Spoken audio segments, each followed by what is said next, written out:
ವಚನ. ಅಯ್ಯ, ನಿಮ್ಮ ಶರಣನ ಮರ್ತ್ಯಕ್ಕೆ ತಂದೆಯಾಗಿ ನೆನೆನೆನೆದು ಸುಖಿಯಾಗಿಯಾನು ಬದುಕಿದೆನಯ್ಯ. ಅದೇನು ಕಾರಣ ತಂದೆಯಿಂದರಿದೆನಯ್ಯ. ಅರಿದರಿದು ನಿಮ್ಮ ಶರಣನು ಆಚರಿಸುವಾಚರಣೆಯ ಕಂಡು ಕಂಡೆರೆದೆನಯ್ಯ ಕೂಡಲಸಂಗಮದೇವ. ಈ ವಚನದಲ್ಲಿ ಶರಣರು ತಮ್ಮ ಆಧ್ಯಾತ್ಮಿಕ ಜೀವನದ ತೀವ್ರವಾದ ಅನುಭವವನ್ನು ಧಾರ್ಮಿಕ ಭಾವನೆಗಳ ಮೂಲಕ ಕವಿತಾತ್ಮಕವಾಗಿ ವಿವರಿಸುತ್ತಿದ್ದಾರೆ. ಇಲ್ಲಿ ಪ್ರತಿ ಸಾಲು ಶರಣನ ಭಾವನೆ, ಆಧ್ಯಾತ್ಮಿಕ ಪಥ ಮತ್ತು ದೇವರ ಮೇಲೆ ಅವನ ಅತಿ ಆಳವಾದ ನಂಬಿಕೆಯನ್ನು ಪ್ರತಿಬಿಂಬಿಸುತ್ತದೆ. ವಚನದ ಪ್ರತಿಯೊಂದು ಸಾಲು ಶರಣನ ಆಧ್ಯಾತ್ಮಿಕ ಪ್ರಗತಿಯ ವಿವಿಧ ಹಂತಗಳನ್ನು, ಆಳವಾದ ಭಾವನೆಗಳನ್ನು ಮತ್ತು ಭಗವಂತನ ಕೃಪೆಯ ಅನಿವಾರ್ಯತೆಯನ್ನು ವಿವರಿಸುತ್ತವೆ. ಅಯ್ಯ, ನಿಮ್ಮ ಶರಣನ ಮರ್ತ್ಯಕ್ಕೆ ತಂದೆಯಾಗಿ ಈ ಸಾಲಿನಲ್ಲಿ ಶರಣರು ಭಗವಂತನನ್ನು ತಮ್ಮ ತಂದೆ ಎಂದು ಕರೆದಿದ್ದಾರೆ. ದೇವರನ್ನು ತಂದೆಯಂತೆ ಪರಿಗಣಿಸುವ ಅರ್ಥ ಇಲ್ಲಿ ತೀವ್ರವಾಗಿದೆ. ಹಿಂದಿನ ಸಮಯದಲ್ಲಿ ತಂದೆಯು ಮೂರನೆಯ ತಲೆಮಾರಿಗೆ ಆಶ್ರಯ, ರಕ್ಷಣೆಯ ಹಾಗೂ ಜೀವನದ ಮಾರ್ಗದರ್ಶಕನಾಗಿರುತ್ತಿದ್ದನು. ಅದೇ ರೀತಿ ಶರಣರು ಭಗವಂತನನ್ನು ತಮ್ಮ ಜೀವನದ ಮಾದರಿಯನ್ನಾಗಿ, ಮಾರ್ಗದರ್ಶಕನಾಗಿ ಮತ್ತು ಸಮಗ್ರ ಆಧಾರವಾಗಿಯೂ ಪರಿಗಣಿಸುತ್ತಿದ್ದಾರೆ. ಈ ಶ್ಲೋಕವು ಭಕ್ತನು ತನ್ನ ಜೀವನದ ಕಷ್ಟಸಂಕಟಗಳಲ್ಲಿ ದೇವರಲ್ಲಿ ಶರಣಾಗತಿಯನ್ನು ಹೊಂದಿದಾಗ ಅವನನ್ನು ದೇವರು ಹೇಗೆ ಪ್ರೀತಿಯಿಂದ, ಕರುಣೆಯಿಂದ ಹಾಗೂ ರಕ್ಷಣೆಯಿಂದ ಆಶ್ರಯಿಸುತ್ತಾನೆ ಎಂಬುದನ್ನು ಬಿಂಬಿಸುತ್ತದೆ. ನೆನೆನೆನೆದು ಸುಖಿಯಾಗಿಯಾನು ಬದುಕಿದೆನಯ್ಯ. ಇಲ್ಲಿ ಶರಣರು ತಮ್ಮ ಜೀವನದಲ್ಲಿ ಶಾಶ್ವತವಾದ ಸಂತೋಷವನ್ನು ದೇವರನ್ನು ನೆನೆಸುವುದರ ಮೂಲಕ ಪಡುತ್ತಿದ್ದಾರೆ.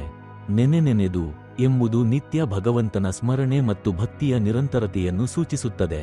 ಇದು ಜಪ, ಧ್ಯಾನ ಮತ್ತು ಸ್ಮರಣೆಗಳ ಮೂಲಕ ದೇವರೊಂದಿಗೆ ಸ್ಥಿರ ಸಂಬಂಧವನ್ನು ಬೆಳೆಸಿದ ಅನುಭವವನ್ನು ತೋರಿಸುತ್ತದೆ. ಶರಣರು ತಮ್ಮ ಸಂತೋಷವನ್ನು ಭಗವಂತನ ಸ್ಮರಣೆ ಮತ್ತು ಆಧ್ಯಾತ್ಮಿಕ ಉಚ್ಚಮಟ್ಟದ ನಿಜವಾದ ಶಾಂತಿಯಿಂದ ಕಂಡುಕೊಳ್ಳುತ್ತಿದ್ದಾರೆ. ಇದು ಭೌತಿಕ ಸುಖವಲ್ಲ, ಇದು ಆಧ್ಯಾತ್ಮಿಕ ಶಾಂತಿ ಮತ್ತು ನೆಮ್ಮದಿ. ಈ ನಿತ್ಯ ಸ್ಮರಣೆ ಅವರ ಜೀವನದ ಆಧಾರ, ಸಮಾಧಾನ ಮತ್ತು ಸಂತೋಷದ ಮೂಲವಾಗಿದೆ. ಅದೇನು ಕಾರಣ ತಂದೆಯಿಂದರಿದೆನಯ್ಯ. ಈ ಸಾಲಿನಲ್ಲಿ ಶರಣರು ತಮ್ಮ ಜೀವನದ ಆಧ್ಯಾತ್ಮಿಕ ಶಾಂತಿಯ ಮೂಲವನ್ನು ಪ್ರಶ್ನಿಸುತ್ತಿದ್ದಾರೆ. ಅದೇನು ಕಾರಣ ಎಂಬ ಮೂಲಕ ಅವರು ತಮ್ಮ ಆಧ್ಯಾತ್ಮಿಕ ಜೀವನದ ಬೆನ್ನೆಲುಬಾಗಿ ದೇವರ ದಯೆಯ ಉಸ್ತುವಾರಿ ಎಂದು ಗ್ರಹಿಸುತ್ತಾರೆ. ಅವರು ದೇವರ ಅನುಗ್ರಹವಿಲ್ಲದೆ ತಮ್ಮ ಬಾಳು ಇಡೀ ನಿರರ್ಥಕವೆಂದು ಕಂಡುಕೊಳ್ಳುತ್ತಿದ್ದಾರೆ. ದೇವರ ಅನುಗ್ರಹವನ್ನು ಹೊಕ್ಕುಮಟ್ಟಿಗೆ ಶರಣರು ತಮ್ಮ ಸುಖದ ಮೂಲವನ್ನು ಪ್ರಶ್ನಿಸುತ್ತಾರೆ.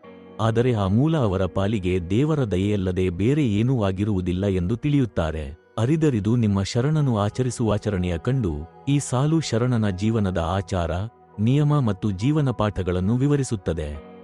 ಶರಣನು ಆಚರಣೆಯನ್ನು ದೇವರ ಇಚ್ಛೆಯಂತೆ, ಆಚಾರವಿಧಾನಗಳಂತೆ ಅನುಸರಿಸುತ್ತಾನೆ. ಶರಣನ ಪ್ರತಿಯೊಂದು ಕೃತ್ಯ, ಪ್ರತಿಯೊಂದು ಅಭಿಪ್ರಾಯವೂ ದೇವರ ಇಚ್ಛೆಯನ್ನು ಪ್ರತಿಬಿಂಬಿಸುತ್ತದೆ. ಶರಣನು ಜೀವನವನ್ನು ಪರಿಪೂರ್ಣ ಭಕ್ತಿಯಿಂದ ಮತ್ತು ದೇವರೊಡನೆ ತಾತ್ವಿಕತೆಯಿಂದ ನಡೆಸಲು ಪ್ರಯತ್ನಿಸುತ್ತಾನೆ. ಆಚರಣೆಯಲ್ಲಿ ಶ್ರದ್ಧೆ ಮತ್ತು ಶುದ್ಧತೆ ಮುಖ್ಯವಾಗಿವೆ ಮತ್ತು ಅವು ಶರಣನ ಧರ್ಮದ ಅಂಗಗಳೆಂದು ಶರಣನು ಪರಿಗಣಿಸುತ್ತಾನೆ. ಇದು ಅವರ ಜೀವನದ ಒಂದು ಸಕಲ ಭೌತಿಕ, ಸಕಲವೂ ಒಳಗೊಂಡಿರುವ ತತ್ವವಾಗಿದೆ. ಕಂಡೆರೆದೆನಯ್ಯ ಕೂಡಲಸಂಗಮದೇವ.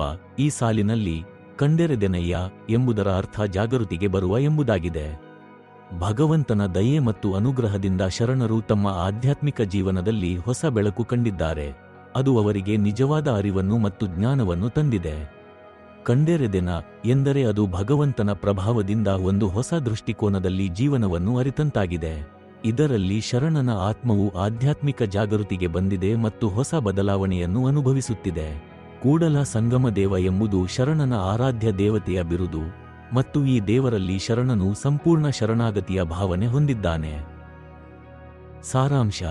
ಈ ಪದ್ಯವು ಶರಣರ ಆಧ್ಯಾತ್ಮಿಕ ಅನುಭವಗಳ ಆಳವನ್ನು ವಿವರಿಸುತ್ತದೆ. ಶರಣರು ಭಗವಂತನನ್ನು ತಂದೆಯಂತೆ ಭಾವಿಸುತ್ತಾರೆ. ಅವನ ಅನುಗ್ರಹದಿಂದ ಸಕಲ ಸುಖವನ್ನು ಅನುಭವಿಸುತ್ತಿದ್ದಾರೆ. ಜೀವನದಲ್ಲಿ ದೇವರ ನಂಬಿಕೆಯನ್ನು ಆಧಾರವನ್ನಾಗಿ ಮಾಡಿಕೊಂಡಿದ್ದಾರೆ. ಅವರು ತಮ್ಮ ಜೀವನದಲ್ಲಿ ದೇವರ ಆಚಾರ ವಿಚಾರಗಳನ್ನು ಕಟ್ಟುನಿಟ್ಟಾಗಿ ಅನುಸರಿಸುತ್ತಾರೆ. ಇದರಿಂದ ಜೀವನವು ಒಂದು ಪಾವಿತ್ರ್ಯತೆಯಿಂದ ಕೂಡಿದ ಪಥವಾಗುತ್ತದೆ. ಕೂಡಲ ಸಂಗಮದೇವನ ದಯೆಯಿಂದ ಅವರು ಜಾಗೃತಿಗೊಂಡು ನಿಜವಾದ ಶ್ರದ್ಧೆಯ ಜೀವನವನ್ನು ಪ್ರಾರಂಭಿಸುತ್ತಾರೆ. ಇದು ದೇವರೊಂದಿಗೆ ಒಗ್ಗಟ್ಟಾಗಿ ಬಾಳುವ ಆಧ್ಯಾತ್ಮಿಕ ಮಾರ್ಗವನ್ನು ವಿವರಿಸುವ ಪವಿತ್ರ ವಚನವಾಗಿದೆ. ಇದು ಶರಣನನ್ನು ಆಧ್ಯಾತ್ಮಿಕ ಪಥದಲ್ಲಿ ಮುನ್ನಡೆಸುವ ಪ್ರೀತಿಯ, ಶಾಂತಿಯ ಮತ್ತು ನಂಬಿಕೆಯ ದಾರಿಯಾಗಿದೆ. ಮತ್ತಷ್ಟು ವಚನಗಳಿಗಾಗಿ ನಮ್ಮ ಚಾನೆಲ್ ಅನ್ನು ಸಬ್ಸ್ಕ್ರೈಬ್ ಮಾಡಿ ಹಾಗೂ ಬೆಲ್ ಐಕಾನ್ ಅನ್ನು ಒತ್ತಿ.